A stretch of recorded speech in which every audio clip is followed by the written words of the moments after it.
திருச்சி மாவட்டம் மணப்பாறை அருகே நில அதிர்வு உணரப்பட்டதாக தகவல் வெளியாகியிருக்கிறது. சுமார் 5 வினாடி நில அதிர்வு உணரப்பட்டதாகவும் வீட்டில் உள்ள பொருட்கள் கீழே விழுந்ததாகவும் இதனால் அச்சமடைந்த மக்கள் வீடுகளிலிருந்து வெளியேறி வீதிகளில் தஞ்சமடைந்ததாகவும் தகவல் வெளியாகியிருக்கிறது.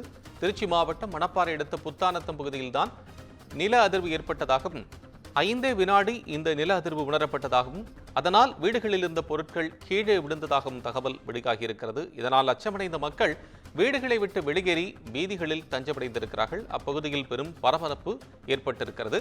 அருகே உள்ள கல்குவாரியில் அதிக திறனுள்ள வெடி வெடிக்கப்பட்டதால் அதிர்வு ஏற்பட்டிருக்கலாம் என்றும் மற்றொரு தகவல்கள் தெரிவிக்கின்றன.